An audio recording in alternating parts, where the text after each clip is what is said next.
আজকের ক্লাসে আমরা যে বিষয়টি নিয়ে আলোচনা করব সেটা হচ্ছে বিহার স্কুল সার্ভিস কমিশন, অর্থাৎ Bihar secondary teachers eligibility test, যেটা মার্চ মাসে ঘোষণা হয়েছে। সেই পরীক্ষাটা তোমাদের হবে এবং বাঙালি প্রচুর স্টুডেন্টস, ওয়েস্ট বেঙ্গলের প্রচুর স্টুডেন্টস কিন্তু সেই পরীক্ষার জন্য ফর্ম ফিল আপ করেছে এবং সেখানে তাদের দুটো পেপারের কথা বলা হয়েছে। একটা হচ্ছে সাবজেক্টের কথা বলা হয়েছে, যেটা বিভিন্ন জনের সাবজেক্ট আলাদা, কারোর ফিলোসফি, কারোর বাংলা, কারোর ইংলিশ, কারোর অনেক অনেক অনেক অনেক সাবজেক্ট রয়েছে।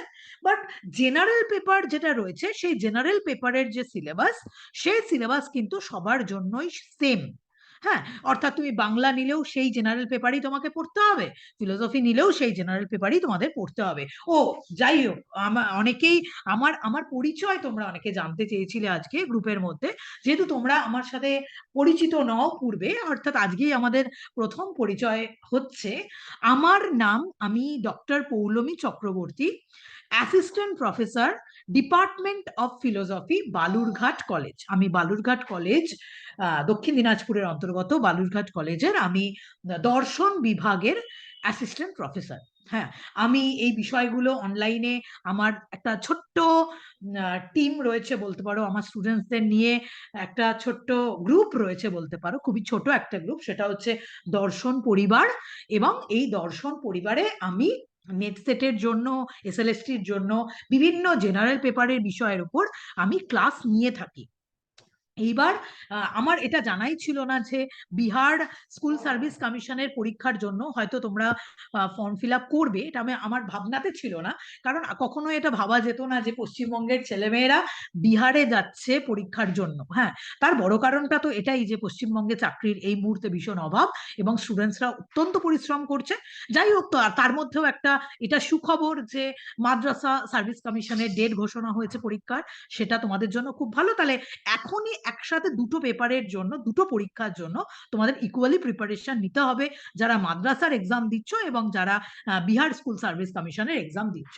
তো আজকের ক্লাসে আমরা একদমই সাবজেক্ট নিয়ে আলোচনা করব না। হ্যাঁ, আমরা শুধুমাত্রই এই জেনারেল পেপার নিয়ে আলোচনা করব। যে জেনারেল পেপার, ওই যে আমি একটু আগেই তোমাদের বললাম যে স্ট্র্যাটেজি প্ল্যান, যেটা যে এই যে মাত্র 1.5 মাস আছে এই পরীক্ষাটার জন্য, এই 1.5 মাসের মধ্যে কি এই জেনারেল পেপারের যে সিলেবাসটা আছে সেটা কি কভার করা সম্ভব? আমি এক কথায় উত্তর দেবো, আমার যেটা মনে হয়েছে আমি সেটাই বলছি, যে তোমরা পারবে। হ্যাঁ, এই সিলেবাসটা কভার করা সম্ভব। তো তার জন্য তোমাদের হয়তো মনে হতে পারে যে এই সিলেবাসটা যেটা দেওয়া আছে, সেই সিলেবাসে মাত্র 4টে না 5টা টপিক মাত্র দেওয়া আছে, কিন্তু এই টপিকের অন্তর্গত কি কি বিষয় তোমাদের পড়তে হবে, হ্যাঁ, সেই বিষয়গুলো কিন্তু ডিসকাস করা ভীষণভাবে প্রয়োজন। এবং সেই জায়গাটাই আজকে আমি ডিসকাস করব। এবং আপকামিং 1.5 মাসের তোমার পড়াশোনার যে স্ট্র্যাটেজি প্ল্যান হবে, সেটা নিয়ে আমি আজকের ক্লাসে ডিসকাশন করব। এবং তার জন্য যেটা প্রথমে আমি একটু সিলেবাসটা তোমাদের খুলে নিতে চাই, তোমাদের চোখের সামনে সিলেবাসটা থাকুক, এটা কিন্তু মাথায় রাখবে। হ্যাঁ, এটা একটা ছোট্ট ট্রিক্স প্রথমে আমি বলছি।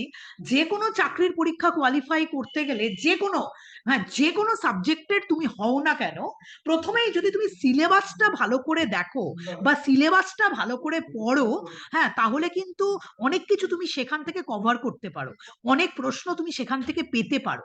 এবার তোমার মনের মধ্যে প্রশ্ন আসবে এইরকম যে ম্যাম, কি করে আমি সিলেবাস পড়বো? মাত্র 5টা টপিক দেওয়া আছে, একটা টিচিং অ্যাপটিটিউড আমি দেখলাম। যাই হোক, আমি সিলেবাসটা একটুখানি খুলে নিতে চাই, হ্যাঁ, তোমাদের সামনে, যাতে তোমাদের বুঝতে সুবিধা হয়। আমি তোমাদের সাথে স্ক্রিন শেয়ার করছি, তোমরা জাস্ট একটুখানি সিলেবাসটা দেখো। দাঁড়াও,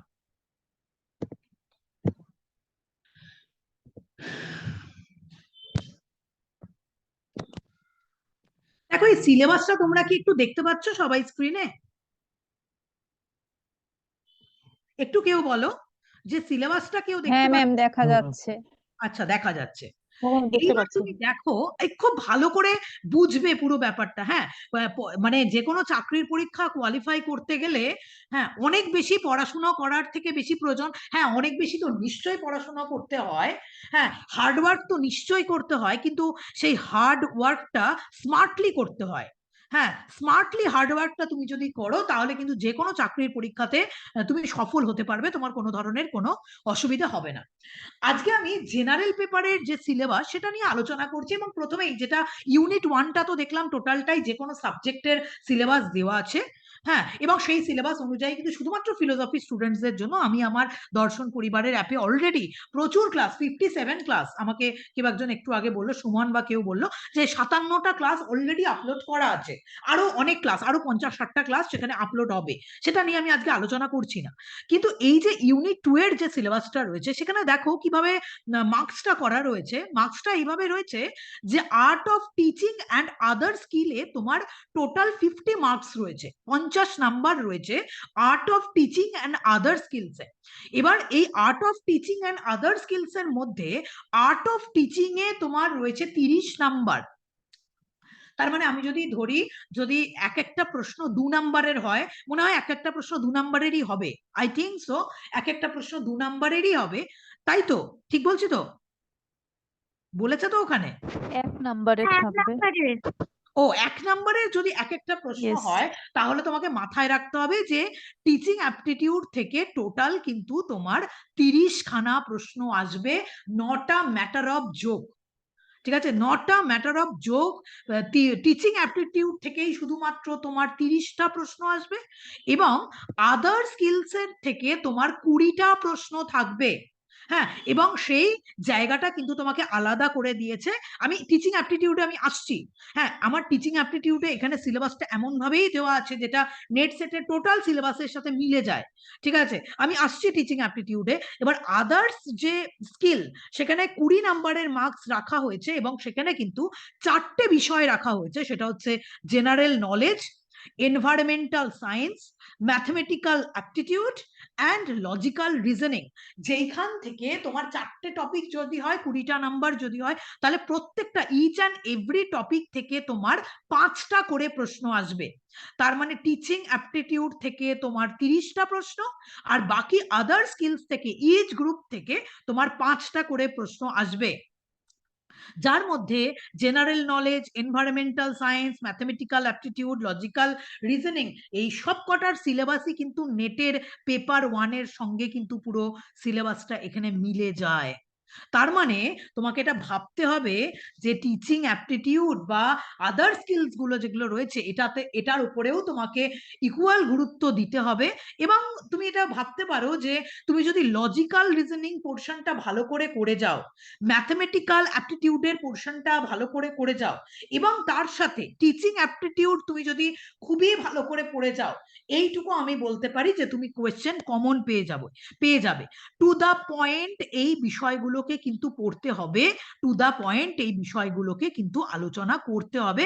ক্লাসও কিন্তু সেইভাবেই তোমাদের আমি অ্যারেঞ্জ করছি। হ্যাঁ, যদিও সবটাই লাইভ ক্লাস নেওয়া সম্ভব না, লাইভ প্লাস রেকর্ডিং দু তরফ থেকে এই ক্লাসগুলো আমার থাকছে। হ্যাঁ, এইবার আমি যদি প্রথমেই আসি এই আর্ট অফ টিচিং এর ক্ষেত্রে, যেটা নেটের পেপার 1-এ টিচিং অ্যাপটিটিউড বলে আছে। হ্যাঁ, এইবার দেখো, আমি তোমাকে একটু আগে বললাম যে সিলেবাস যত তুমি ভালো করে পড়বে, হ্যাঁ, তত বেশি কিন্তু তোমার পরীক্ষার সময় কোয়েশ্চেন আনসার করতে সুবিধা হবে।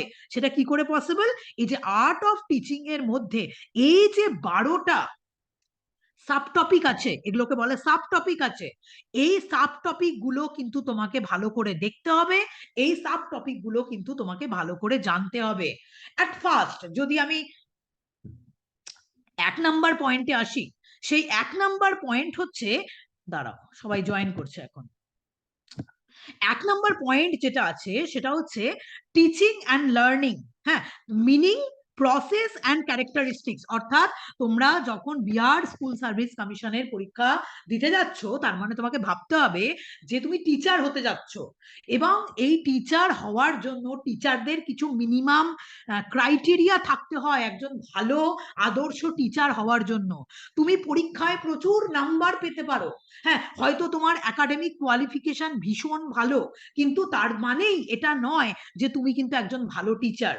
হ্যাঁ, আবার অনেক সময় এটা দেখা যায় যে কারোর রেজাল্ট হয়তো একাডেমিক রেজাল্ট ভীষণ খারাপ, কিন্তু সে একজন গুড টিচার হতে পেরেছে, সে একজন আদর্শ টিচার হতে পেরেছে। সুতরাং কোনো একটা স্কুলে ঢোকার আগে তোমরা দেখবে যারা যারা হয়তো সামনে এই পরীক্ষাটা কোয়ালিফাই করবে, তোমাকে 7 দিনের জন্য বিহারের কোনো একটা স্কুলে, পাটনার দিকের কোনো একটা স্কুলে তোমাকে 7 দিনের জন্য ট্রেনিং এ পাঠানো হবে। হ্যাঁ, কেন তোমাকে 7 দিনের জন্য ট্রেনিং এ পাঠানো হবে? সেখানে এটা দেখা দেখা হবে যে এই যে আর্ট অফ টিচিংটা তুমি কতদূর শিখতে পারছো। সবকিছুই কিন্তু হাতে কলমে কখনো শেখা সম্ভব নয়, তার সাথে সাথে প্র্যাকটিক্যাল এক্সপিরিয়েন্স, হ্যাঁ, এটা কিন্তু ভীষণ বেশি নেসেসারি। তোমরা যারা এখনো স্কুলে চাকরি করো তোমরা এটা ভালো করে বুঝবে। সুতরাং কোনো কলেজে কোনো স্কুলে পড়তে যাওয়ার আগে এই আর্ট অফ টিচিং, টিচ কি করে করতে হয়, সবাই কিন্তু ভালো টিচার হতে পারে না। তাহলে একজন গুড টিচারের কি কি ক্যারেক্টারিস্টিক্স থাকা উচিত সেই নিয়ে কিন্তু এই 12টা পয়েন্ট কিন্তু দেওয়া হয়েছে, যার প্রথমেই কিন্তু রয়েছে টিচিং অ্যান্ড লার্নিং। এই টিচিং বলতে বেসিক্যালি কি বোঝানো হয়, এই টিচিং এর প্রসেস কি, এবং এই টিচিং এর ক্যারেক্টারিস্টিক্স কি। অর্থাৎ ক্যারেক্টারিস্টিক্স মানে it has different levels of teaching, অর্থাৎ বাচ্চাদের ক্ষেত্রে আমাদের একটা লেভেল অফ টিচিং আছে, যারা মিডল এজ রয়েছে তাদের জন্য আমাদের একটা আলাদা লেভেল অফ টিচিং রয়েছে, এবং যারা হায়ার ক্লাসে পড়ে তাদের জন্য কিন্তু আমাদের আলাদা একটা লেভেল অফ টিচিং রয়েছে। যেমন memory level of teaching, understanding level of teaching, reflective level of teaching. এই সমস্ত বিষয়টা আমি তোমাদের পড়াবো ক্লাসের মধ্যে। যদিও দর্শন পরিবারে আজকেই একটা আমি কোর্স ইন্ট্রোডিউস করেছি শুধুমাত্র বাইরের স্টুডেন্টসদের জন্য, অর্থাৎ যারা ফিলোসফি পড়ে না, জেনারেল পেপারের জন্য, এবং সেখানে অলরেডি কিছু প্রি রেকর্ডেড ক্লাস আমি আপলোড করে রেখেছি, যেই ক্ষেত্রে আমি কিন্তু এই বিষয়টা যে এই যে তোমার টিচিং এর characteristics and levels of teaching, এই নিয়ে কিন্তু অলরেডি একটা ক্লাস দেওয়া আছে, তোমরা দেখতে পারো। যেখানে কিন্তু এখান থেকে কিন্তু তোমাদের পরীক্ষায় প্রশ্ন আসবেই, 30টা প্রশ্ন যখন টিচিং অ্যাপটিটিউড থেকে আসবে, এই লেভেলস অফ টিচিং থেকে অবশ্যই কিন্তু তোমার একটা প্রশ্ন আসবে, যেটা memory level of teaching, understanding level of teaching and reflective level of teaching থেকে কিন্তু প্রশ্ন হবে। ঠিক আছে? এবং আদার্স টিচিং এর যে ক্যারেক্টারিস্টিক্স, যে টিচিং একটা ডাইনামিক এনভায়রনমেন্টে হয়, teaching is an art as well as science. হ্যাঁ, টিচিংকে শুধুমাত্র বিজ্ঞান বলা হয় না, teaching is an art as well as science, it is a social service. Teaching এর অনেক অনেক ক্যারেক্টারিস্টিক্স রয়েছে। টিচিং এর মিনিং কি, ঠিক আছে, একজন প্রকৃত টিচারের লক্ষণ কি, তার কোন প্রসেসে এই টিচিং প্রক্রিয়াটা সম্পন্ন হয়। কখনো কখনো ইনস্ট্রাক্টর সেন্টার টিচিং রয়েছে, কোনো কোনো ক্ষেত্রে লার্নার সেন্টার টিচিং রয়েছে, যার ক্ষেত্রে যখন যেভাবে প্রয়োজন আমাকে সেইভাবে টিচ করতে হবে। অর্থাৎ একটা বাচ্চা যখন আমার চোখের সামনে বসে আছে, আমি যখন তাকে পড়াচ্ছি, তার ক্ষেত্রে আমার পড়ানোর ধরনটা আলাদা হবে, এবং তার ক্ষেত্রে আমাকে যে লেভেলটা অ্যাপ্লাই করতে হবে সেটা হচ্ছে মেমোরি লেভেল অফ টিচিং। কিন্তু আমি যখন কোনো একজন স্টুডেন্টকে পিএইচডি করাচ্ছি, আমি কোনো একজন স্টুডেন্টকে পার্সোনালি তোমার ধরো তাকে গাইডেন্স দিচ্ছি কোনো একটা প্রজেক্ট লেখার জন্য, তখন যে ধরনের লেভেল সেখানে অ্যাপ্লাই হবে সেটা কিন্তু রিফ্লেক্টিভ লেভেল অফ টিচিং। সুতরাং ডিফারেন্ট টাইপস এর জন্য, ডিফারেন্ট এজের জন্য আমাদের টিচিং স্টাইল বা টিচিং লেভেল আলাদা আলাদা রয়েছে। এই বিষয়গুলো কিন্তু সবটাই যে জায়গায় আসে সেটা হচ্ছে teaching and learning, meaning, process and characteristics, যেটা কিন্তু তোমাদের পড়তে হবে। এবং সেই ক্ষেত্রে যে টিচিং এর ম্যাক্সিমস কি আছে, টিচিং এর লক্ষ্য কি, কেন আমরা টিচ করি, এবং প্রত্যেকটা টিচারের কি কি জেনারেল প্রিন্সিপাল অ্যাপ্লাই করা উচিত, কিভাবে স্টুডেন্টদের পড়াবে। হঠাৎ করে কি কোনো একটা কঠিন বিষয় থেকে তুমি পড়াতে শুরু করবে, নাকি তুমি কোনো একটা সহজ বিষয় থেকে তুমি কঠিন বিষয়ের দিকে যাবে। হ্যাঁ, সেখানে স্টুডেন্টসদের মধ্যে যে কোনো বিষয়ে, একটা স্টুডেন্ট যখন প্রথম কোনো একজন টিচারের কাছে পড়তে আসে, তার কিন্তু সেই বিষয়ের প্রতি ইন্টারেস্ট থাকে না সেই রকম ভাবে, কিন্তু পরবর্তীকালে টিচার কিভাবে তাকে মোটিভেট করবে, হ্যাঁ, তাকে কিভাবে গাইডেন্স দেবে, তাকে কিভাবে তার মধ্যে সাবজেক্টের প্রতি ইন্টারেস্ট গ্রো করবে, এই সমস্ত বিষয়গুলো কিন্তু এই মিনিং, প্রসেস অ্যান্ড ক্যারেক্টারিস্টিক্স এর মধ্যেই কিন্তু পড়ে। এবং তার মধ্যে কিছু সাইকোলজিক্যাল প্রিন্সিপালস রয়েছে, যেটা প্রত্যেকটা টিচারকে কিন্তু এই সাইকোলজিক্যাল প্রিন্সিপালস গুলো মেনটেন করতে হয়। হ্যাঁ, না হলে সে কিন্তু একজন আদর্শ টিচার হতে পারবে না। আদর্শ টিচার হলো সেই যে স্টুডেন্টকে অনেক নাম্বার পাইয়ে দেয়, সে আদর্শ টিচার নয়। আদর্শ টিচার তাকেই বলবো যে একজন স্টুডেন্টকে তার জীবনের প্রতি যে দৃষ্টিভঙ্গি, সামগ্রিক জীবনের প্রতি যে দৃষ্টিভঙ্গি, সেই দৃষ্টিভঙ্গির পরিবর্তন করিয়ে দিতে পারে, বা তাকে ভবিষ্যতে অনেক দূর যেতে সহযোগিতা করে, তাকেই কিন্তু একজন আদর্শ টিচার বলা যায়। যে তার মধ্যে আদর্শ ইনপুট করে, যে আদর্শ সমাজের কাজে লাগে, যে আদর্শ জীবনের কাজে লাগে, তাকে এগিয়ে যেতে সাহায্য করে, তাকেই কিন্তু একজন গুড টিচার বা একজন আদর্শ টিচার বলা হয়। So what is called teaching and what is called learning?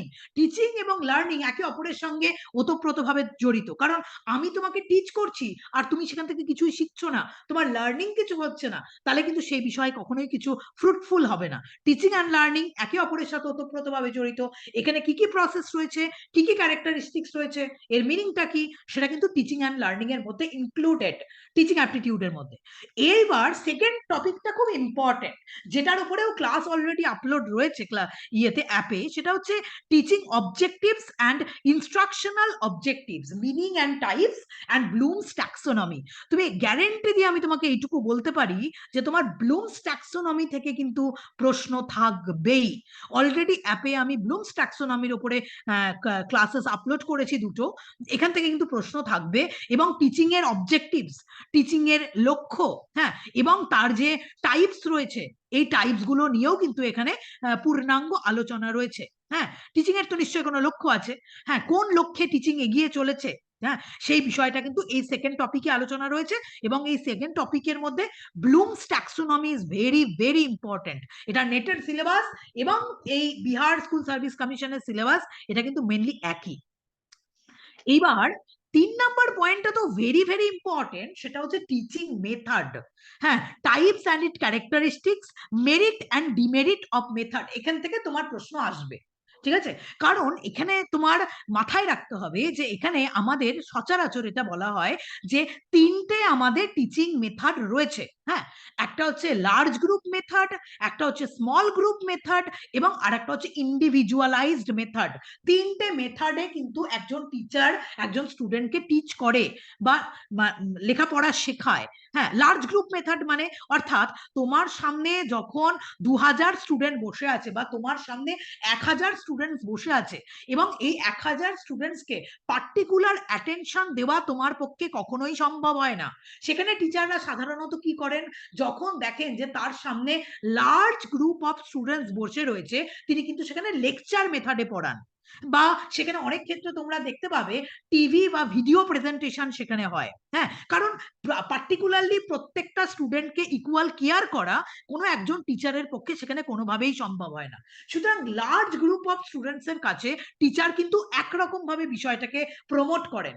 কিন্তু তোমার কাছে ধরো স্মল গ্রুপ অফ স্টুডেন্টস রয়েছে, অর্থাৎ তোমার সামনে 100 জন স্টুডেন্টস রয়েছে বা 50 জন স্টুডেন্টস রয়েছে, সেই ক্ষেত্রে কিন্তু টিচিং মেথড আলাদা হয়ে যায়। সেটা হচ্ছে স্মল গ্রুপ অফ মেথড, যেখানে তুমি কি করো, স্টুডেন্টসদের সাথে গ্রুপ ডিসকাশন করো, স্টুডেন্টদের নিয়ে একটা প্যানেল ডিসকাশন করো, স্টুডেন্টসদের নিয়ে সেমিনার করো।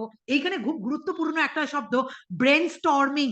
হ্যাঁ, তুমি স্টুডেন্টসদের নিয়ে ব্রেন স্টর্মিং অ্যাক্টিভিটি করো, যেটা আমি ক্লাসে আলোচনা করবো নেক্সট দিন, what is called brain storming. এখান থেকে খুব প্রশ্ন আসে। হ্যাঁ, কারণ ব্রেন স্টর্মিং কনসেপ্টটা স্টুডেন্টসদের কাছে নতুন। ব্রেনস্টর্মিং, টিউটোরিয়াল, কেস স্টাডি, এই প্রসেসের মধ্যে দিয়ে কিন্তু এই স্মল গ্রুপ অফ স্টুডেন্টসদের কাছে টিচার কিন্তু তার টিচিংটা পৌঁছে দেয়। সুতরাং তার মানে লার্জ গ্রুপ অফ স্টুডেন্টসদের কাছে টিচার যেভাবে তার টিচিংটা করে, সেটা স্মল গ্রুপ অফ স্টুডেন্টসদের কাছে কিন্তু সেই রকম ভাবে করে না, সেই ক্ষেত্রে পদ্ধতিটা আলাদা হয়ে যায়। এইখানে তোমার প্রশ্ন আসবে যে কোন গ্রুপের জন্য কোন ধরনের টিচিং পদ্ধতি রয়েছে বা টিচিং মেথড রয়েছে। এখানে কিন্তু লেখাই আছে types and characteristics of teaching method, merit and demerit of method. অর্থাৎ এই যে মেরিট মানে এই যে টিচিং মানে এই মেথড গুলো রয়েছে, এই মেথডের কি মেরিট আছে আর কি ডিমেরিট আছে। অর্থাৎ তুমি একটা সেমিনার করে বেরিয়ে চলে এলে, তুমি বুঝতেই পারলে না যে তুমি এতক্ষণ ধরে যা বলে গেলে 1 ঘন্টা ধরে, আদপেও তোমার স্টুডেন্টসরা সেই বিষয়টা আদৌ বুঝতে পেরেছে তো? ঠিক আছে, এটা হচ্ছে মেরিট অ্যান্ড ডিমেরিট আলোচনা। হ্যাঁ, সেটা তোমাদের স্টুডেন্টদের কাছে গ্রহণযোগ্য হচ্ছে কি গ্রহণযোগ্য হচ্ছে না। বা আবার অনেক সময় এইরকম হতে পারে, তাকে বলে ইন্ডিভিজুয়ালাইজড মেথড, যে তুমি একজনই স্টুডেন্টকে সামনে পড়াচ্ছ, তোমার কাছে না তো 1000 জন স্টুডেন্ট আছে, না তো তোমার কাছে 100 জন স্টুডেন্ট আছে, তুমি একজনই স্টুডেন্টকে পার্টিকুলারলি পড়াচ্ছ। তাহলে এবার প্রশ্ন হচ্ছে তুমি কিভাবে তাকে পড়াচ্ছ, কোন কোন মেথড ফলো করে পড়াচ্ছ, এইসব মেথডের মেরিট অ্যান্ড ডিমেরিট কি কি আছে, সেই বিষয়গুলো। এটা খুবই গুরুত্বপূর্ণ কিন্তু এই 3 নাম্বার পয়েন্ট। এই 3 নাম্বার পয়েন্ট থেকে কিন্তু প্রশ্ন আসবেই। এই জন্য কিন্তু আমি বারবার করে বলছি 1 নাম্বার, 2 নাম্বার, 3 নাম্বার। 1 নাম্বার থেকে ক্যারেক্টারিস্টিক্স লেভেলস অফ টিচিং এর উপরে প্রশ্ন আসার সম্ভাবনা খুব বেশি। 30টা প্রশ্ন কিন্তু অনেক বেশি পরিমাণে প্রশ্ন, কম প্রশ্ন কিন্তু নয়, সুতরাং পড়তে হবে। টিচিং অবজেক্টিভস, এখান থেকে ব্লুমস ট্যাক্সোনমির উপরে এখানে প্রশ্ন আসার সম্ভাবনা খুব বেশি। আর থার্ড হচ্ছে টিচিং মেথড থেকে তো অবশ্যই ভাবে 2-3-4টে প্রশ্ন করাই যায়। ধরো এত রকমের টিচিং মেথড রয়েছে। এই যে এখন যারা ধরো কোনো একটা স্কুলে, মনে করো তোমার এখানে কোয়ালিফাই করে গেলে, তারপর তোমাকে একটা ইন্টারভিউ দিতে হবে। এবার ইন্টারভিউ দিতে গেলেই তোমাকে সবার প্রথম বলবে যে তুমি পড়াও তো, তুমি একটা কোনো একটা বিষয়ের ডেমো দাও তো। হ্যাঁ, কোনো একটা বিষয়, তোমার সাবজেক্ট রিলেটেড কোনো একটা বিষয় ডেমো দাও, ঠিক আছে? এবার এই ডেমো দেওয়া মানে কি? ডেমনস্ট্রেট করা। কোনো একটা বিষয়কে তুমি টিচারকে এমন ভাবে বোঝাচ্ছ যেন টিচার সেই বিষয়টা কোনোভাবেই জানেন না, আর তুমি সেটা টিচারকে রিপ্রেজেন্ট করছো।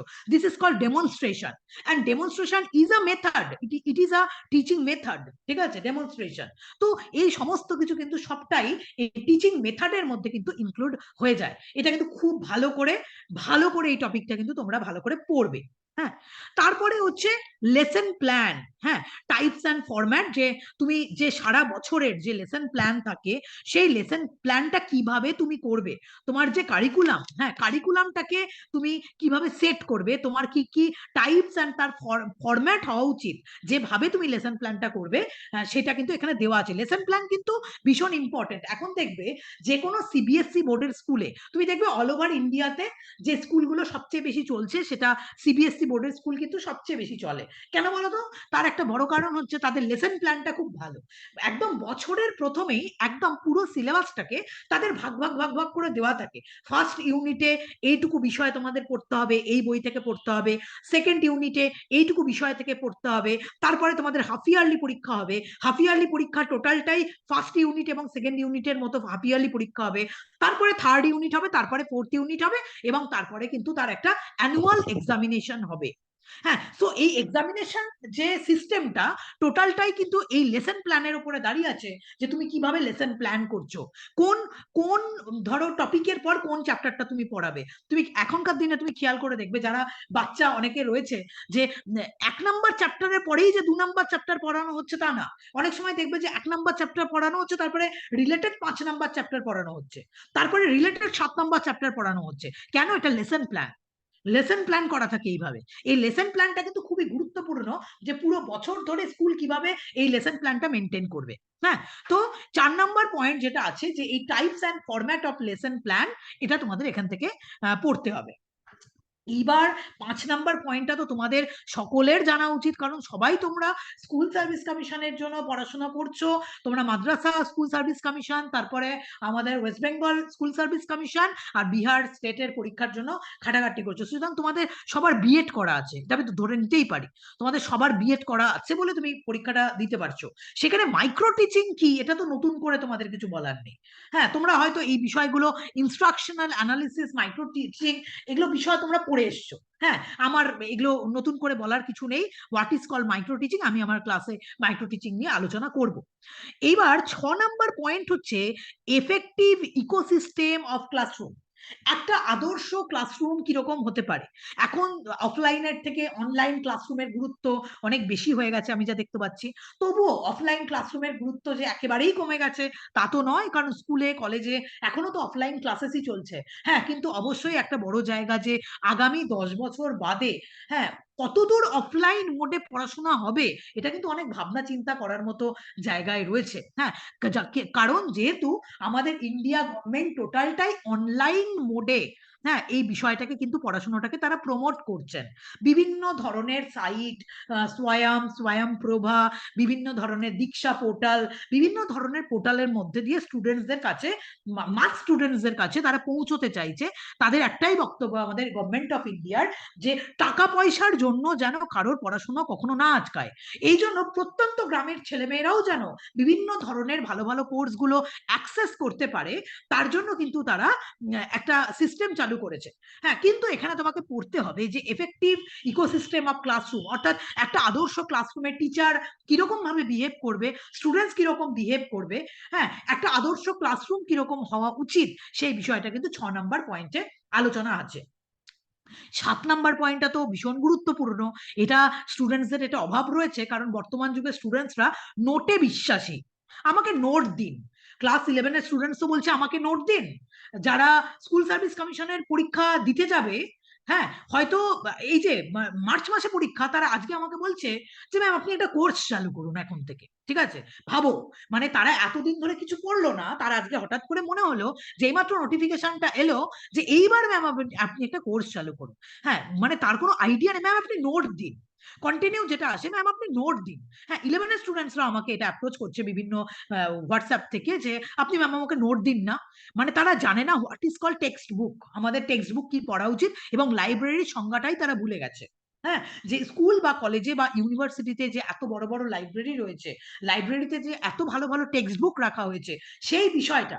এবং সেই ক্ষেত্রে এখান থেকে তোমাদের প্রশ্ন আসতে পারে, ইন্ডিয়া গভর্নমেন্ট যে ই লাইব্রেরির কথা বলেছে, ই পাঠশালার কথা বলেছে, বা ইনফ্লিপ নেটের যে প্রসঙ্গ, আমি তোমাকে 100% গ্যারেন্টি দিয়ে বলছি এখানে ইনফ্লিপ নেট থেকে তোমাদের প্রশ্ন আসবে। 7 নাম্বার পয়েন্ট তোমরা লিখে রাখবে। হ্যাঁ, টেক্সট বুক অ্যান্ড লাইব্রেরি এই অংশটা থেকে তোমাদের ইনফ্লিপ নেটের উপরে প্রশ্ন আসবে। হোয়াট ইজ কল্ড ইনফ্লিপ নেট, এই জায়গা কিন্তু এখান থেকে আসবে। ই লাইব্রেরি, ইনফ্লিপ নেট হচ্ছে ই লাইব্রেরি। ঠিক আছে, যে কোনো ধরনের স্কুলে, কলেজে, ইউনিভার্সিটিতে এই ই লাইব্রেরি অ্যাক্সেস করা যায়। তার একটা কোড থাকে, সেই কোডগুলো দিয়ে এটা অ্যাক্সেস করতে হয়। সেখানে ভালো ভালো বিভিন্ন বড় বড় রাইটারের, যেগুলো হয়তো হার্ড কপি পাওয়া সম্ভব নয়, সেই বইগুলোর কিন্তু পিডিএফ ভার্সন সেখানে রয়েছে, টেক্সট বুক রয়েছে। ই লাইব্রেরি কনসেপ্ট কিন্তু এখানে একদম নতুন, এবং এখান থেকে কিন্তু তোমাদের প্রশ্ন আসবে। ক্লিয়ার?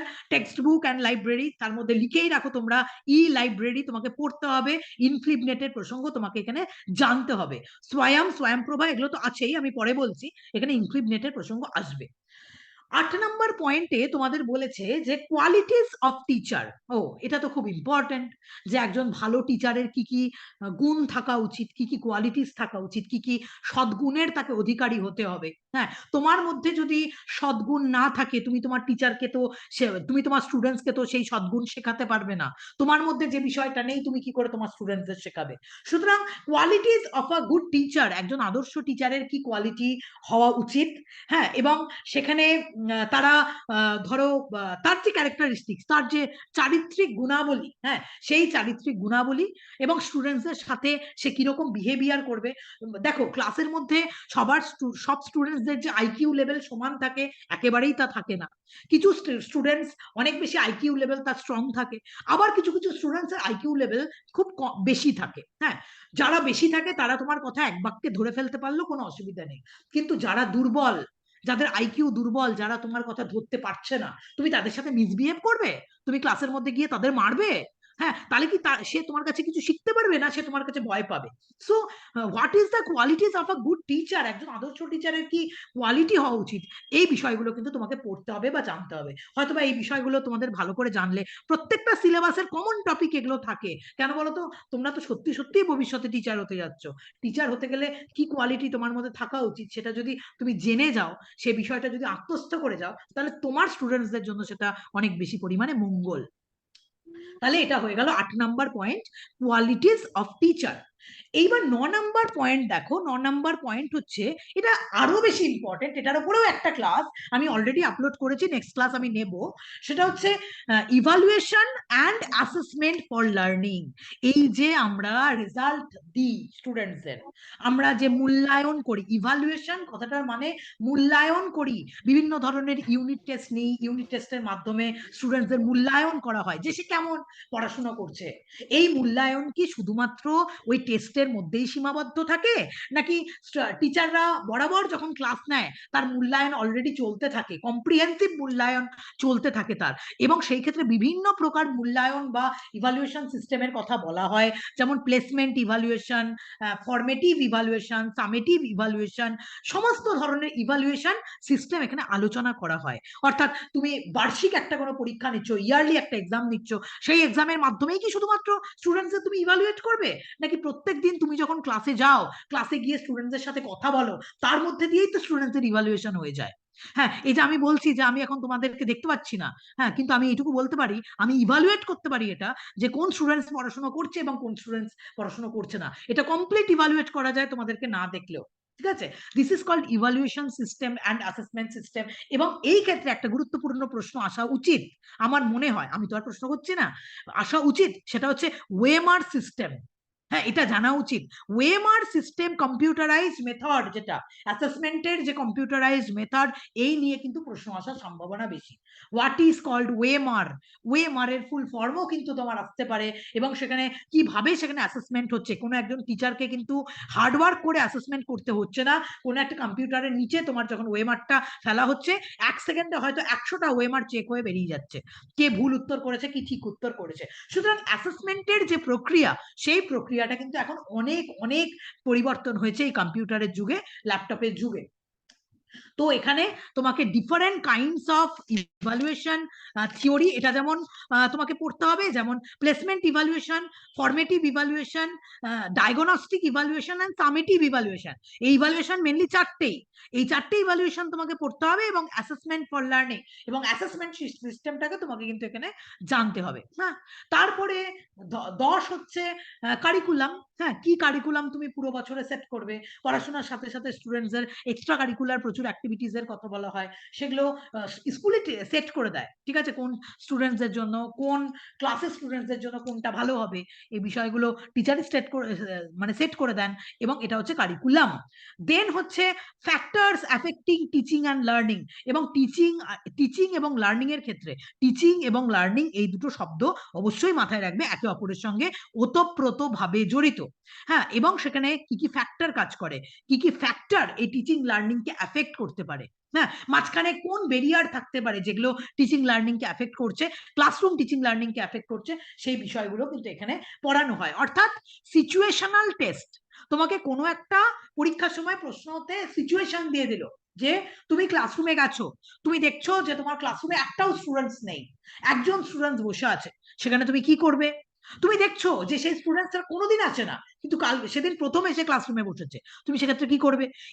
এই ধরনের তুমি মাথায় রাখবে যে টিচিং অ্যাপটিটিউড থেকে বা এই জায়গাটা থেকে তোমার কিন্তু এই ধরনের সিচুয়েশনাল প্রশ্ন তোমার আসবে। কিন্তু তোমাকে সেখানে কি ফলো করতে হবে, যে ওই ক্ষেত্রে আমি যদি টিচার হতাম, টিচারের জায়গায় বসতাম, তাহলে আমি কি করতাম, ওটাই হবে তোমার উত্তর। বিভিন্ন ধরনের সিচুয়েশনাল টেস্টের উত্তর এইরকমই হয়। তোমাকে নিজেকে আইদার স্টুডেন্টসের জায়গায় ফেলতে হবে, আর আইদার টিচারের জায়গায় ফেলতে হবে। যদি দেখো টিচারের জায়গায় তোমার যেটা মনে হচ্ছে তোমার করণীয়, সেটাই তোমার ওখানে উত্তর হবে। এবং লাস্টেরটা 12 নম্বর পয়েন্টটা খুবই ইম্পর্টেন্ট, সেটা হচ্ছে teaching AIDS and hands on learning. Teaching aid, আমাদের ডিফারেন্ট টাইপের টিচিং এইড রয়েছে, সেটা অডিও, সেটা ভিজুয়াল, সেটা অডিও ভিজুয়াল, সেটা পাওয়ার পয়েন্ট প্রেজেন্টেশন, এখন যেটা আমরা করছি সেটা হচ্ছে স্ক্রিন শেয়ারিং, সেগুলো হচ্ছে ওয়ে অফ প্রেজেন্টেশন, এগুলো হচ্ছে সবই টিচিং এইড। যার টিচিং এইড কথাটার মানে কি? টিচিং এইড কথাটার মানে হচ্ছে যার মাধ্যম দিয়ে এই টিচিংটা সম্পন্ন হচ্ছে। আমি যদি বলি এখন হচ্ছে আমার জুমের মাধ্যম দিয়ে এই টিচিংটা সম্পন্ন হচ্ছে, এটা হচ্ছে teaching aid.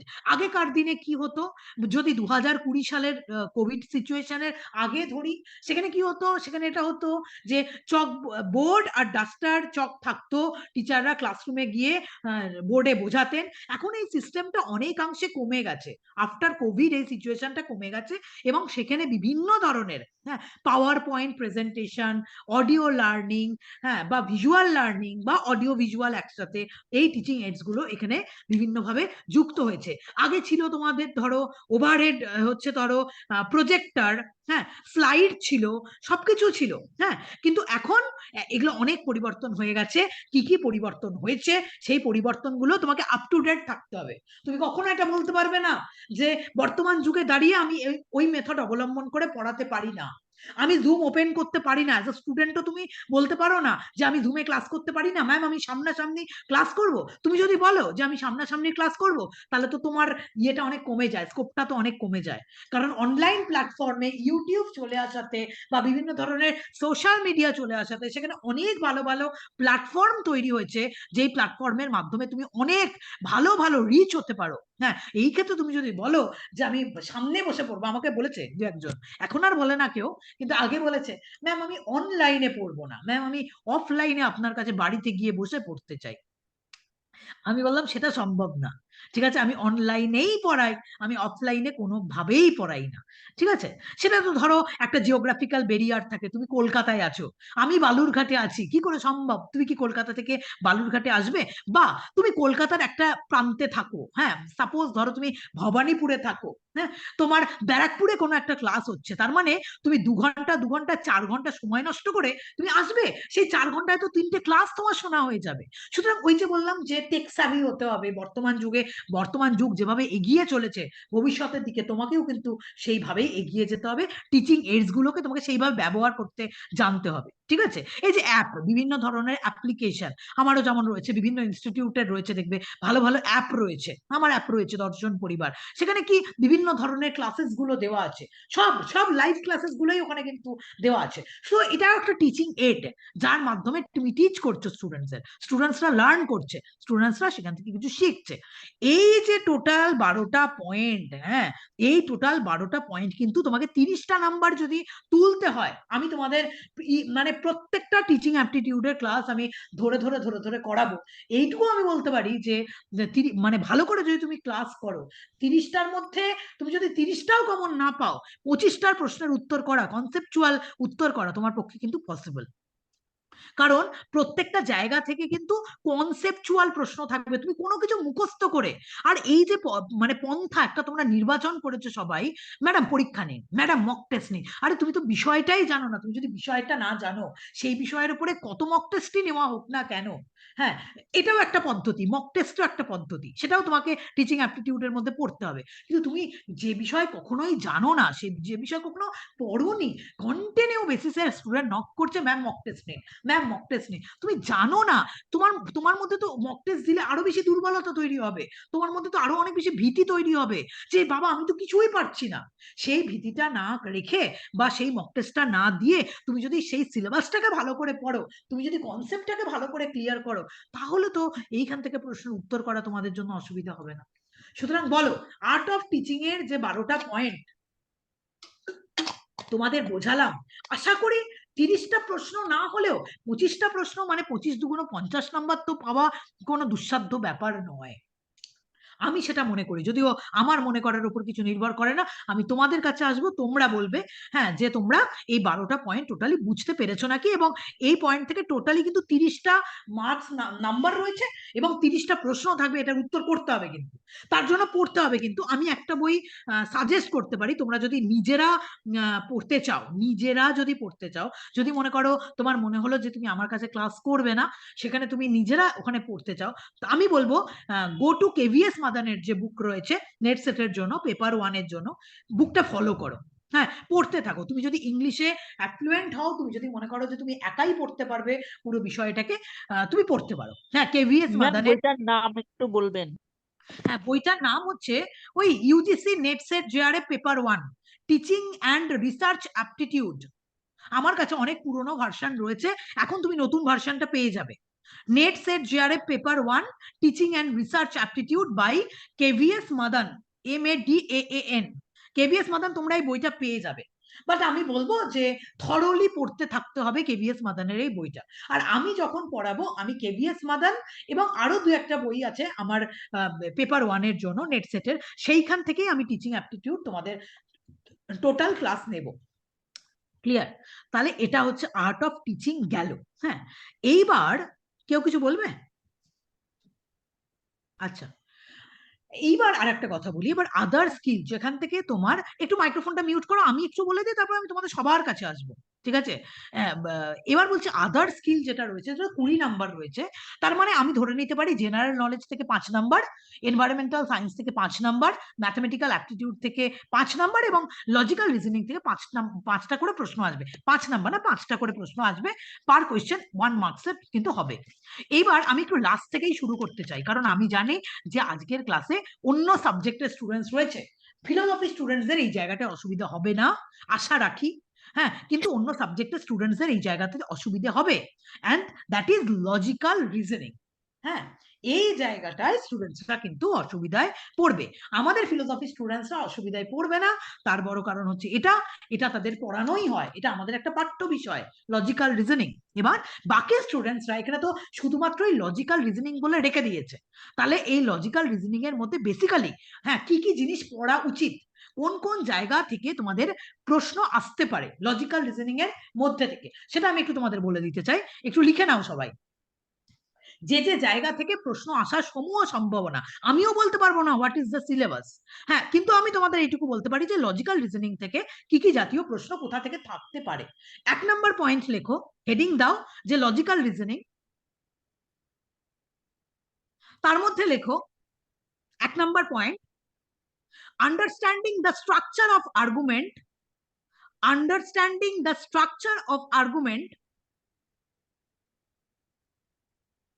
understanding the structure of argument,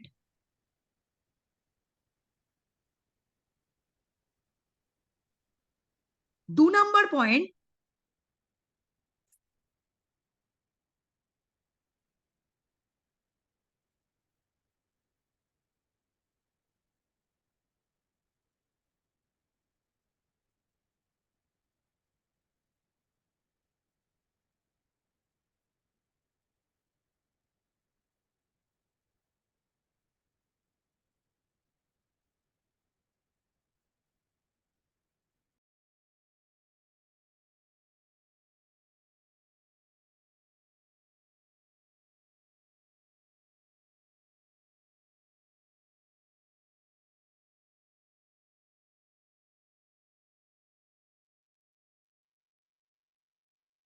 তুমি আমার কথা শুনতে পাচ্ছ?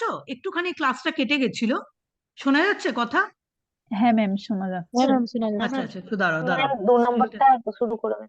হ্যাঁ হ্যাঁ আমি বলছি বলছি, একটু দাঁড়াও, স্ক্রিনটা শেয়ার করে নি, স্ক্রিনটা ইয়ে হয়ে গেল। এটা দেখো, হ্যাঁ তাহলে আমি কি বললাম, 2 নম্বর পয়েন্টটা যেটা বললাম সেটা হচ্ছে evaluating and distinguishing deductive and inductive reasoning. মানে এর মধ্যে এটা পড়ানো হচ্ছে যে what is called deductive argument and what is called inductive argument, deductive আর্গুমেন্টের কি বৈশিষ্ট্য, ইন্ডাকটিভ আর্গুমেন্টের কি বৈশিষ্ট্য, এবং তাকে ইভালুয়েট করা, মানে ডিডাকটিভ আর্গুমেন্ট কোনটা বৈধ অবৈধ, ইন্ডাকটিভ আর্গুমেন্ট বৈধ অবৈধ, এটা ইভালুয়েট করা। তারপরে আছে হচ্ছে ভার্বাল অ্যানালজিজ, ভার্বাল অ্যানালজিজ মানে একে বাংলায় লিখে রাখতে পারো উপমা যুক্তি, ভার্বাল অ্যানালজিজ উপমা যুক্তি।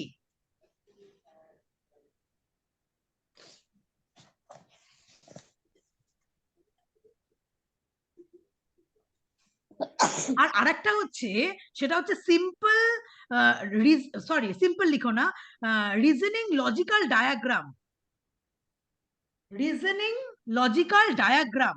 আমি আজকে একটা তোমাদের গ্রুপে শেয়ার করব, হ্যাঁ লজিক্যাল ডায়াগ্রাম কিরকম দিতে পারে আর তোমাকে বলতে পারে যে কোনটা ঠিক কোনটা ভুল, ওটা লজিকের মধ্যেই রয়েছে এই লজিক্যাল রিজনিং। এবং খুব যদি ভেতর থেকে প্রশ্ন হয়, হ্যাঁ আমি মনে করছি যে খুব যদি ভেতর থেকে প্রশ্ন হয় তাহলে ইমিডিয়েট ইনফারেন্স অ্যান্ড মিডিয়েট ইনফারেন্সের মধ্যেও পার্থক্য করতে দিতে পারে, যেহেতু নেটের পেপার 1-এ হ্যাঁ এই স্কোয়ার অফ অপোজিশন, কনভার্সন, অবভার্সন, কন্ট্রাপোজিশন, এই পোর্শনটাও কিন্তু তোমাকে এখান থেকে দিতে পারে, এখানে ছাক্কা 5 নাম্বার তোলা সম্ভব। ঠিক আছে, কি বললাম, immediate inference and mediate inference, অমাধ্যম অনুমান এবং মাধ্যম অনুমানের পার্থক্য, এবং এই প্রসঙ্গে দিতে পারে স্কোয়ার অফ অপোজিশন নির্ণয় করা, এটা দিতে পারে, কিন্তু মাথায় রাখতে হবে লজিক্যাল রিজনিং থেকে। আশা করি এইটুকু অংশ যদি আমরা ভালো করে দেখে যাই, খানিকটা পরিমাণে ভেন ডায়াগ্রামও যদি আমরা খানিকটা দেখে যাই, আমরা এখান থেকে 5-এ 5 পেতে পারি। ফিলোসফি স্টুডেন্টদের অসুবিধা হবে না এই জায়গায়, বাকি সাবজেক্টের স্টুডেন্টদের একটু তো অসুবিধা নিশ্চয়ই হবে, কারণ লজিক্যাল রিজনিংটা তাদের কখনোই পড়তে হয়নি। হ্যাঁ এখন এই বিষয়গুলো কিন্তু পড়তে হবে, জানতে হবে। তাহলে বলো, থাকবে এখান থেকে হ্যাঁ বলো, সিলোলিজম দেবে না মনে হয়, দেবে না। আমি আরেকবার গত প্রশ্নগুলো আমি একটুখানি দেখবো, ঠিক আছে, গত যে প্রশ্নগুলো আছে সেখান থেকে দেখে আমি নেক্সট দিনের যখন ক্লাস নেব আমি প্রশ্নগুলো দেখব, প্রশ্নগুলো দেখে আমি বলবো যে আরো কোথা থেকে প্রশ্ন আসতে পারে। কিন্তু লজিক্যাল রিজনিং এর এগুলো হচ্ছে বেসিক জায়গা। Understanding the structure of argument, evaluating and distinguishing deductive and inductive argument, immediate inference and mediate inference, আর স্কোয়ার অফ অপোজিশন দেওয়ার সম্ভাবনা খুবই বেশি, আর ভেন ডায়াগ্রামও দিতে পারে, বিভিন্ন ধরনের Venn diagram, logical Venn diagram এটা দিতে পারে তারা, এটা কিন্তু মাথায় রাখবে। এইবার এগুলো কমন টপিক, এগুলো কিন্তু তোমাকে করে যেতে হবে লজিক্যাল রিজনিং এর মধ্যে। এইবার যদি আসে সেটা হচ্ছে ম্যাথমেটিক্যাল অ্যাপটিটিউড। এইবার তোমার শুধু দেখো অদ্ভুত সিলেবাস, এটা তো দিয়ে দেওয়া উচিত না, পার্টিকুলার করে বলে দেওয়া উচিত যে লজিক্যাল রিজনিং এর মধ্যে কি কি রয়েছে, ম্যাথমেটিক্যাল অ্যাপটিটিউডের মধ্যে কি কি রয়েছে বলে দেয়নি। ঠিক আছে, তার মানে ভাস্ট একটা সিলেবাস করে রেখেছে, সেটা বলে দেয়নি। এইবার সাধারণভাবে ম্যাথমেটিক্যাল অ্যাপটিটিউডের মধ্যে যে বিষয়গুলো হ্যাঁ তুমি প্রথম দেখবে সেটা হচ্ছে নাম্বার সিরিজ। যে জিনিসগুলো তুমি পড়বে, যে জিনিসগুলো তুমি দেখবে সেটা হচ্ছে number series, letter series, number series, letter series, coding decoding, blood relation, fraction, ratio and proportion, percentage.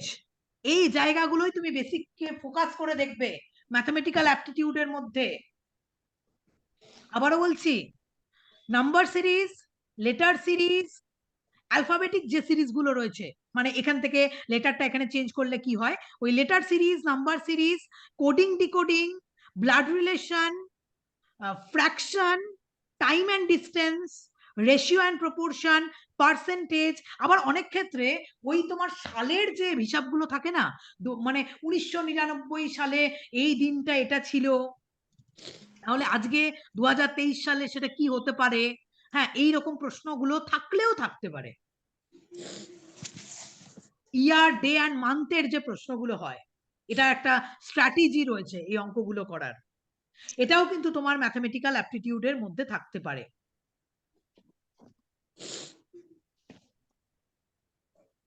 তারপরে যদি আমি বলি এনভায়রনমেন্টাল সায়েন্সের কথা, এনভায়রনমেন্টাল স্টাডিজ, যেখানে যে বিষয়টা খুব তুমি নজর দিয়ে সেখানে পড়বে সেটা হচ্ছে মানুষের সঙ্গে এনভায়রনমেন্টের যে relation, people and environment interaction, এই জায়গাটা ভালো করে পড়বে। মানে অনেক কিছু তো পড়া তোমার পক্ষে সম্ভব নয়, দুটো তিনটে জিনিসে ফোকাস করবে, একটা হচ্ছে পলিউশনের উপরে ফোকাস করবে, আর আরেকটা ন্যাচারাল হ্যাজার্ডস এর উপরে ফোকাস করবে, আর আমাদের প্রাকৃতিক সম্পদের উপরে ফোকাস করবে। এই তিনটে জায়গায় ফোকাস করে পড়বে, একটা হচ্ছে পিপল অ্যান্ড এনভায়রনমেন্ট, একটা হচ্ছে পলিউশন, একটা ন্যাচারাল হ্যাজার্ডস এন্ড মিটিগেশন, আর তার সাথে হচ্ছে ওই তোমার আমাদের যে প্রাকৃতিক যে মানে সম্পদ কি কি রয়েছে, হ্যাঁ সেই বিষয়গুলোর উপর ফোকাস করে এইটুকু জায়গা পড়বে। পলিউশন থেকে তো তুমি অবশ্যই প্রশ্ন কমন পাবে, কোথায় কি ধরনের পলিউশন হচ্ছে, কিভাবে হচ্ছে, কোনটা বায়ুবাহিত রোগ, কোনটা এই বাহিত রোগ, কোনটা রোগ কোনটা কোথা থেকে হচ্ছে, এটা পড়বে। ন্যাচারাল হ্যাজার্ডস গুলো পড়বে, ভূমিক্ষয় থেকে শুরু করে যত রকমের ন্যাচারাল হ্যাজার্ডস রয়েছে সেগুলো পড়বে, সেগুলোকে মিটিগেট করা কিভাবে সম্ভব। এবং এটাও কিন্তু খুব গুরুত্বপূর্ণ, যেহেতু বিহার স্টেট পরীক্ষা হচ্ছে, তুমি গভর্নমেন্ট কি কি পলিসিস নিচ্ছে, হ্যাঁ এখানে ডেট গুলো খুব গুরুত্বপূর্ণ, যে না এনভায়রনমেন্টাল ডে কবে ঘোষণা করা হয়েছে, বিভিন্ন ধরনের ডেজ গুলো যেগুলো আছে সেটাও কিন্তু এখানে পড়বে। আর গভর্নমেন্টের ইনিশিয়েটিভ গুলো পড়বে, গভর্নমেন্ট কোথায় কি করছে, ঠিক আছে, গভর্নমেন্ট কি কি ইনিশিয়েটিভ নিচ্ছে আমাদের পরিবেশকে বাঁচানোর জন্য, পরিবেশকে সংরক্ষণ করার জন্য, সেটা কিন্তু এর মধ্যে আসবে। পলিউশনের ওপর, ন্যাচারাল হ্যাজার্ডস এর ওপর, গভর্নমেন্টের ইনিশিয়েটিভের ওপর, এবং বিশেষ করে ওই ওই সালগুলোর ওপরে, কোন সালে কোন ডেটে কি ঘোষণা হচ্ছে, ওই ওই ওই জায়গাটা কিন্তু ফোকাস করে পড়বে এনভায়রনমেন্টাল সায়েন্সের মধ্যে। আর জেনারেল নলেজ নিয়ে কিছু বলার নেই, জেনারেল নলেজ নিয়ে কখনো বলাই যায় না যে জেনারেল নলেজ থেকে কি জাতীয় প্রশ্ন হতে পারে।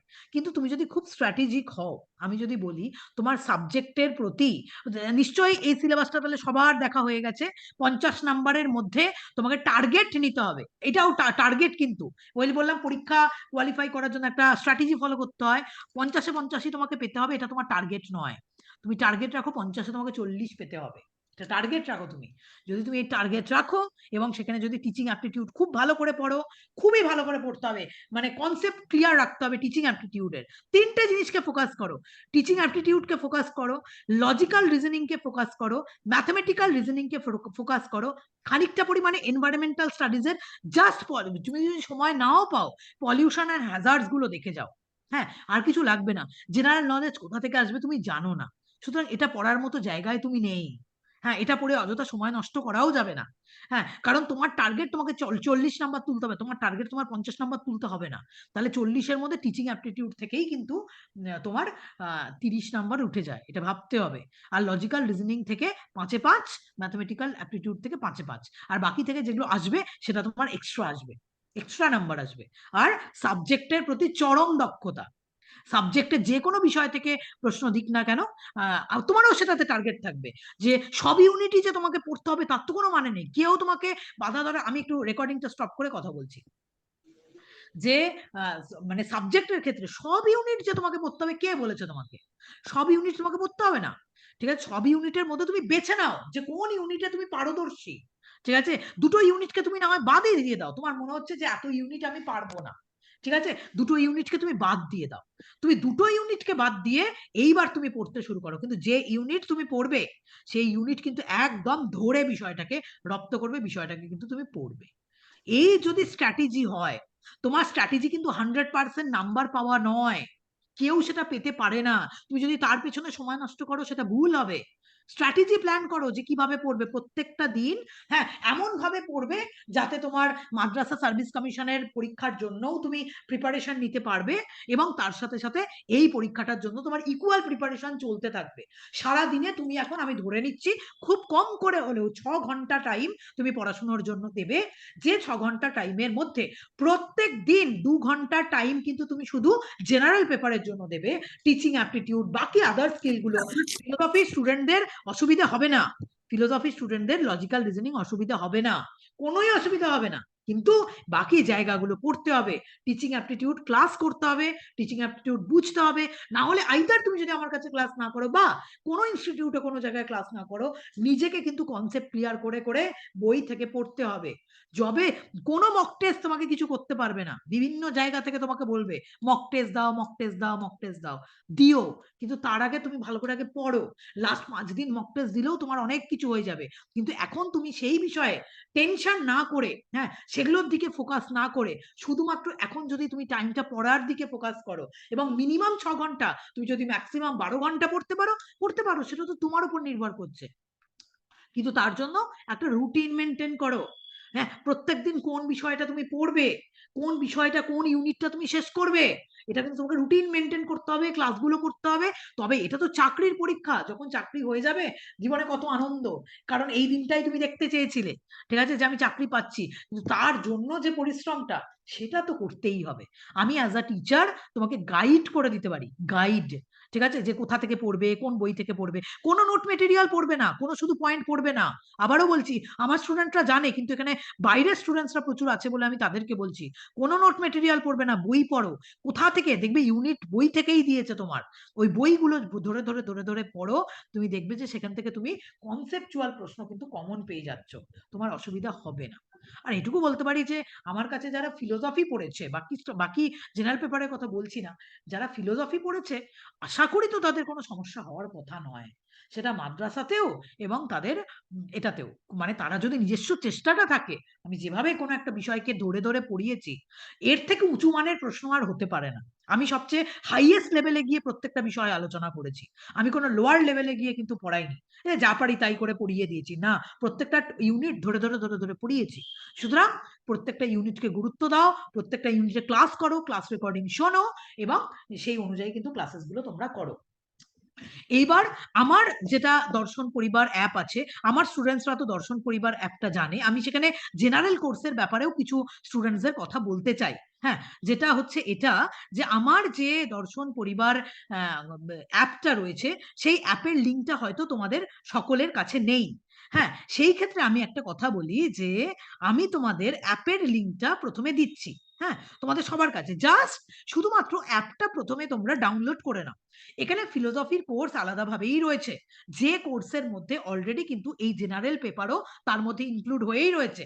যারা এই কোর্সটাকে পারচেস করছে, পুরো ফিলোসফির কোর্সটাকে, এখন যারা আমাকে বলছে যে ম্যাম আপনি আবার নতুন করে গ্রুপ শুরু করুন, দয়া করো, আমি এরকম মানুষ নই যে আমি তোমাকে 1.5 মাসে সিলেবাস কমপ্লিট করে দিতে পারবো, সেটা সম্ভব না। সাবজেক্টের সিলেবাস 1.5 মাসে কোনোদিন কমপ্লিট হয় না, আমার পক্ষে সম্ভব না পড়িয়ে কমপ্লিট করা। এই জন্য আমি ক্লাস রেকর্ডিং অলরেডি আপলোড করে দিয়েছি। ফিলোসফির ক্ষেত্রে অলরেডি 57 খানা ক্লাস আপলোডেড রয়েছে, আরো 50 থেকে 60 খানা ক্লাস যেখানে আপলোড হবে।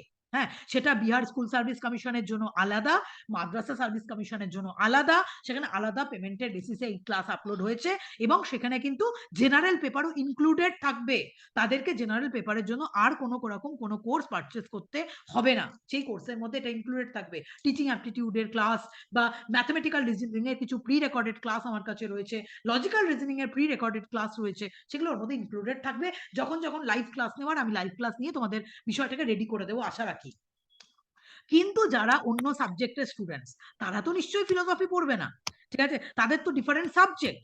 এইবার তারা শুধুমাত্র হয়তো আমার কাছে, তারা জেনারেল পেপারটা পড়তে চাইছে, তারা পড়তে পারে, ঠিক আছে। তারা আমার কাছে আগামী 1.5 মাস, হ্যাঁ 1.5 মাসের মধ্যে মোটামুটি ভাবে এইটুকু বলতে পারি যে live class plus recorded class এই দুটো মিলিয়ে, হ্যাঁ অবশ্যই ভাবে কিন্তু তোমার এই সিলেবাসটা কভার করা সম্ভব, জেনারেল পেপারের সিলেবাস কভার করা সম্ভব।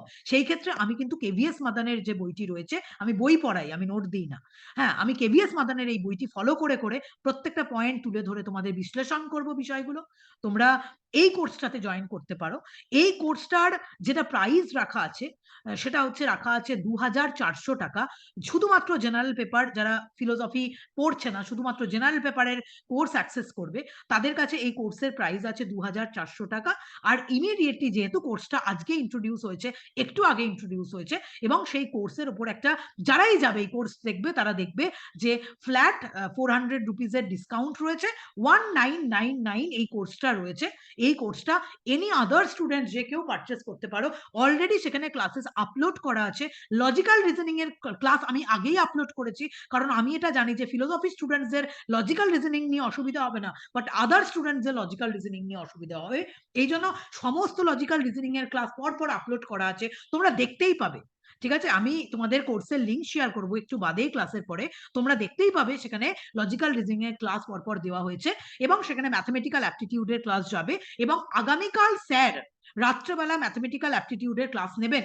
কেন ক্লাস নেবেন তার কারণ হচ্ছে এটা, অনেকেই হয়তো ম্যাথমেটিক্স ভালো জানো, অনেকেই হয়তো ম্যাথমেটিক্স এর কনসেপ্ট ভালো ক্লিয়ার, কিন্তু মনে রাখবে পরীক্ষার সময় দুটো জিনিস করতে হয়। তুমি হয়তো লেটার সিরিজ পারো, তুমি হয়তো নাম্বার সিরিজ পারো, হ্যাঁ তোমার কনসেপ্ট ক্লিয়ার আছে এই বিষয়ের ব্যাপারে, কিন্তু শুধুমাত্র পরীক্ষার হলে ম্যাথমেটিক্স এর ক্ষেত্রে শুধু কনসেপ্ট ক্লিয়ার থাকলে হয় না, তার সাথে যে জিনিসটা প্রয়োজন হয় সেটা হচ্ছে শর্টে কি করে বেরোবে করে, শর্ট ট্রিক্স। স্যার তোমাদের ক্লাসে কনসেপ্ট ক্লিয়ারের সাথে সাথে শর্ট ট্রিক্সটাও শেখাবেন, এবং যে জায়গাগুলো আমি আলোচনা করলাম যে এই জায়গাগুলো তোমাদের পড়তে হবে, এই জায়গার ক্লাস রেকর্ডিংও আগামী দিন বা পরশু এই কোর্সের মধ্যে কিন্তু অলরেডি ইনক্লুডেড হয়ে যাবে। লজিক্যাল রিজনিং অলরেডি ইনক্লুডেড হয়ে আছে, টিচিং অ্যাপটিটিউডের 4-5টা ক্লাস অলরেডি ইনক্লুডেড হয়ে আছে, যেখানে খুব ইম্পর্টেন্ট ক্লাস আছে ব্লুমস ট্যাক্সোনমি, খুব ইনডিটেইল ব্লুমস ট্যাক্সোনমি নিয়ে আমি আলোচনা করেছি, সেটা রয়েছে। আর আমি যে ক্লাসগুলো এখন থেকে লাইভ নেব, যদিও আজকের ক্লাসটাই শুধুমাত্র ইয়েতে যাবে, ইউটিউবে যাবে সবার জন্য, বাট এরপর থেকে যে ক্লাসগুলো হবে টোটালি সেই সব ক্লাসের রেকর্ডিং সবটাই কিন্তু আমাদের ইয়েতেই যাবে, শুধুমাত্র অ্যাপেই সেই ক্লাস রেকর্ডিং গুলো যাবে। সেটা টিচিং অ্যাপটিটিউড হোক, লজিক্যাল রিজনিং হোক, বা যে কোনো ধরনের, সেটা ইভিএস হোক, হ্যাঁ যেটাই হোক না কেন, সেটা কিন্তু ক্লাস রেকর্ডিং ওখানেই যাবে। এই টপিকটাই একমাত্র 50 নম্বরের যে টপিক, এইটাই তোমার 1.5 মাসের মধ্যে মোটামুটি ভাবে একটা স্ট্র্যাটেজি ফলো করলে, তোমরা যদি পরিশ্রম করো, তাহলে এই সিলেবাসটা কভার করা সম্ভব।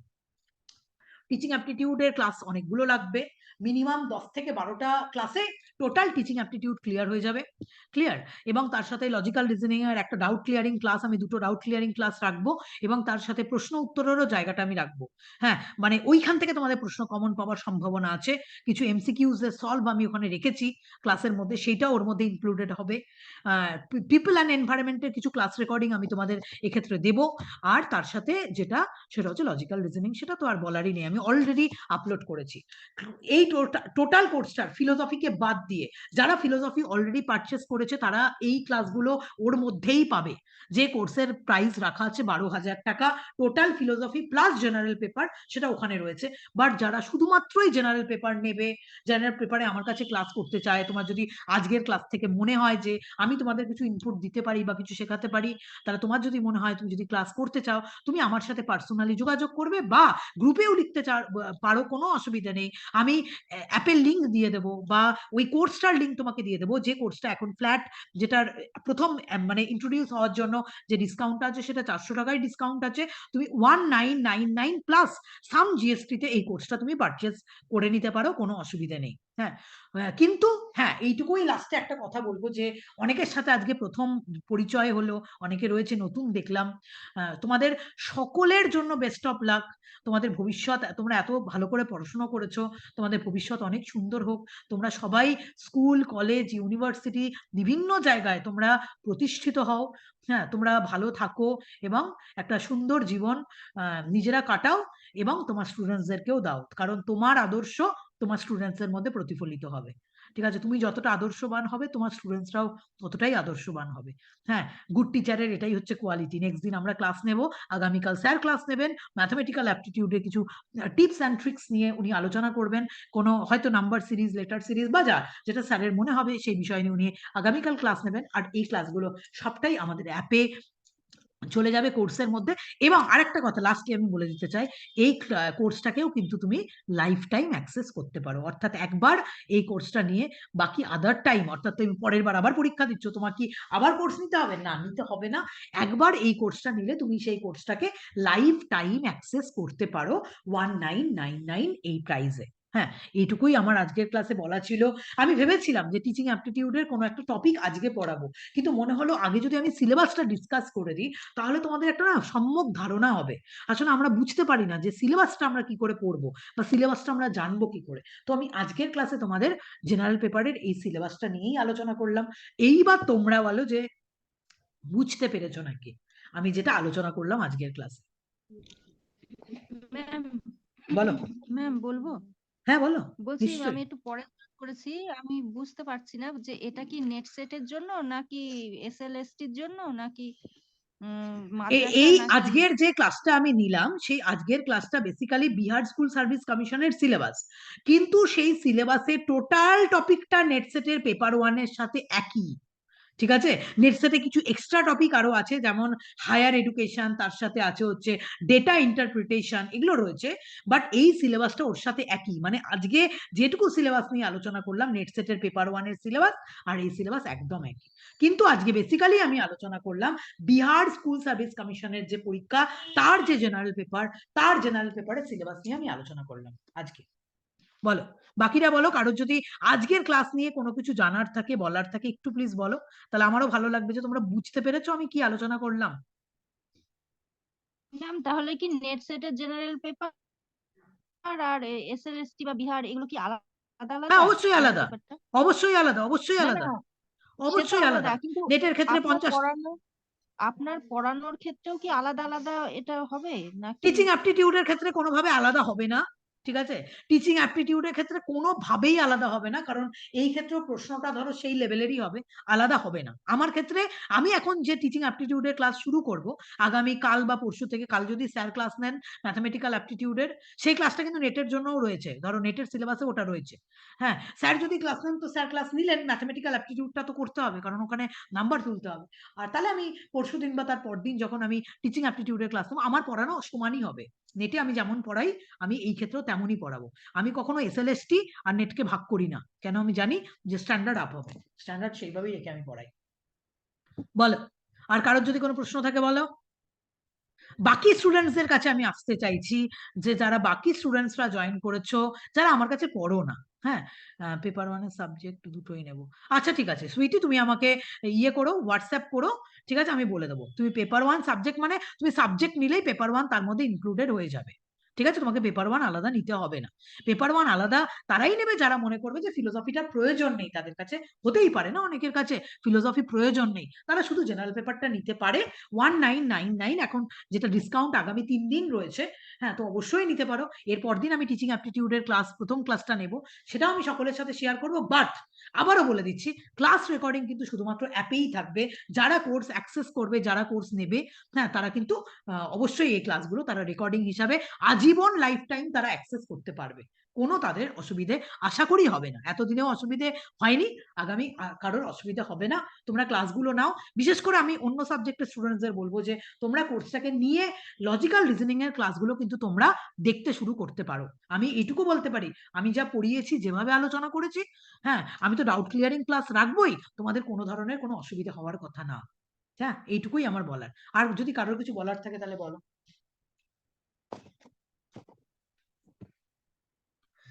যদি কারোর মনে হয় যে কোর্সটা নেবে, কোর্সটা অ্যাক্সেস করবে, করো। আশা করি এইটুকু বলবো যে সারা জীবনের তোমার সেটা সঞ্চয় হয়ে থাকবে। হ্যাঁ, সারা জীবনের তোমার সেই কোর্সটা হয়তো তোমার জীবনে কোনো একটা ভ্যালু অ্যাড করবে, এইটুকু আমি বলবো। এর বাইরে আমি কিছু বলবো না। আমি তো কোর্সের জন্য কাউকে ফোর্স করতে পারি না, এটা সম্ভব না। কিন্তু এইটুকু আমি বলতে পারি যে তোমার জীবনে এই কোর্সটা কোনো না কোনো রকম ভাবে ভ্যালু অ্যাড করে যাবে। পরবর্তীকালে তুমি আমাকে বলবে, যেহেতু এটা লাইফ টাইম অ্যাক্সেস, তুমিই আমাকে বলবে যে ম্যাম, ভাগ্যিস হয়তো এই কোর্সটার সাথে যুক্ত হয়েছিলাম। এইটুকু আমি বলবো, তার বাইরে কিছু বলবো না। যারা নিতে চাও তারা আমাকে পার্সোনালি হোয়াটসঅ্যাপ করো, আমি পার্সোনাল তোমাদের গাইডেন্স দিয়ে দেবো, তোমাদের বলে দেবো যে কিভাবে কি করতে হয়, ঠিক আছে।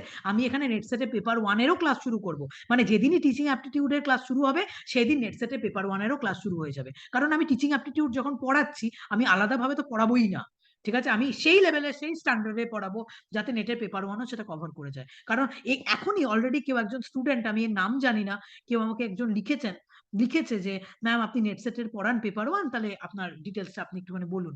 ঠিক আছে, আমি এটা নেটসেটের জন্যও শুরু করছি। আবার বিহার স্কুল সার্ভিস কমিশনের কমন সিলেবাস, সেটা হচ্ছে টিচিং অ্যাপটিটিউড, সেটা দিয়ে আমাদের ক্লাস শুরু হবে।